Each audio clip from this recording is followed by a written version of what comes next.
देश के former president Ramnath Kovind की चेयरमैनशिप में वन नेशन वन इलेक्शन को लेकर कॉन्स्टिट्यूटेड हाई लेवल कमेटी ने थर्सडे को अपनी रिपोर्ट प्रेसिडेंट द्रौपदी मुर्मू को सौंप दी है। लेकिन क्या आप जानते हैं कि वन नेशन वन इलेक्शन क्या है और इसके लागू होने से देश की इलेक्शन प्रोसेस में क्या बदलाव होगा?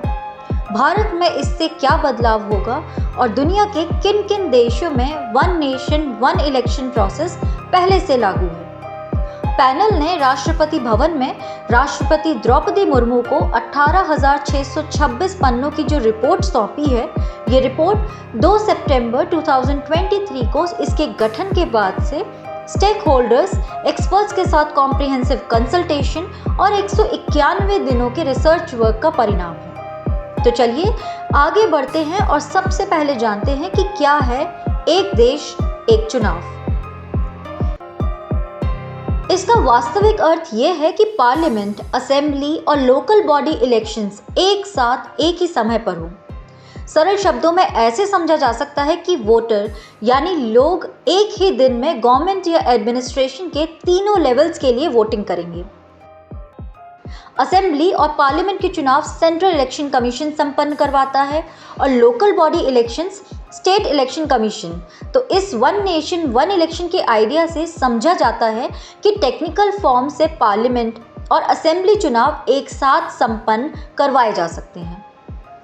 चलिए अब आगे बढ़ते हैं और जानते हैं कि देश में कितनी बार हुए हैं एक साथ चुनाव।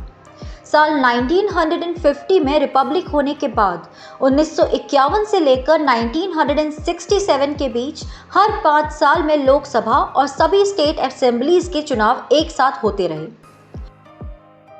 देश में वोटर्स ने साल 1952, 1957, 1962 और 1967 में सेंट्रल और स्टेट्स के लिए एक साथ मतदान किया। लेकिन देश में कुछ पुराने राज्यों का पुनर्गठन और नए राज्यों के उभरने के साथ इस प्रोसेस को साल 1968 और 1969 में पूरी तरह से समाप्त कर दिया गया।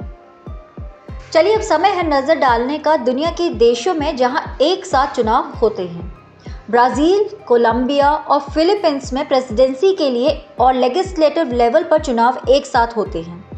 दक्षिण अफ्रीका और स्वीडन में जनरल इलेक्शन और प्रोविंशियल दोनों चुनाव एक साथ होते हैं।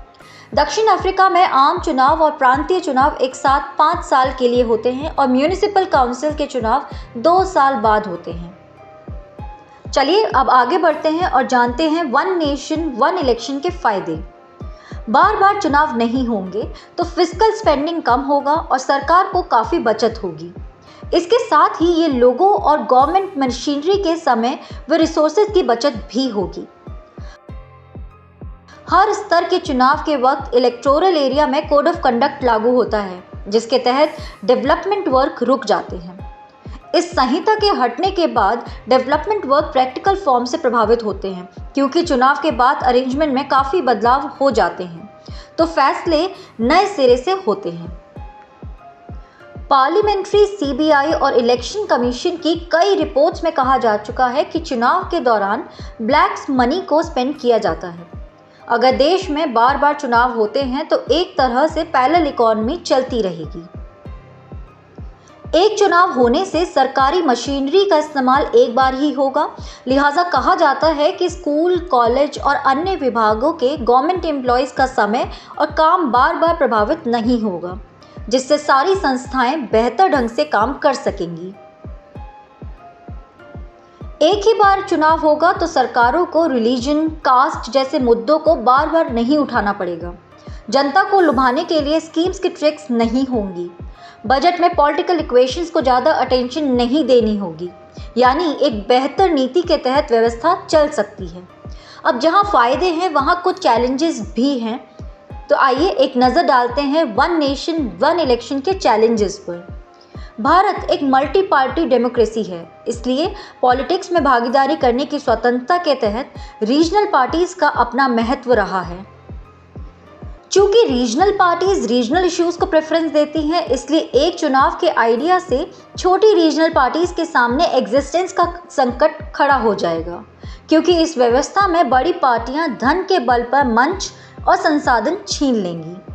लोकसभा और असेंबली चुनाव अलग मुद्दों पर होते हैं, इसलिए दोनों एक साथ होंगे तो डाइवर्सिटी और वरी सिचुएशंस वाले देश में लोकल मार्जिनल पर चले जाएंगे।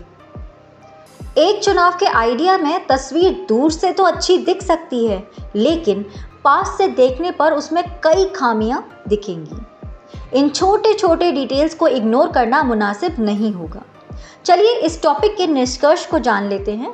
यदि देश में एक देश एक कर यानी जीएसटी लागू हो सकता है, तो एक देश एक चुनाव क्यों नहीं हो सकता? चुनावों के इस ट्रैप से देश को निकालने के लिए एक कॉम्प्रिहेंसिव इलेक्टोरल रिफॉर्म कैंपेन चलाने की आवश्यकता है। इसके तहत representation of the people act में इम्प्रूवमेंट, ब्लैक मनी पर ban, increasing criminalisation in politics पर रोक, लोगों में पॉलिटिकल अवेयरनेस पैदा करना शामिल है, जिससे इंक्लूसिव डेमोक्रेसी की स्थापना की जा सके। तो ये थी important information regarding this topic. अब समय है एक मेंस के क्वेश्चन का। एक राष्ट्र एक चुनाव से क्या अभिप्राय है?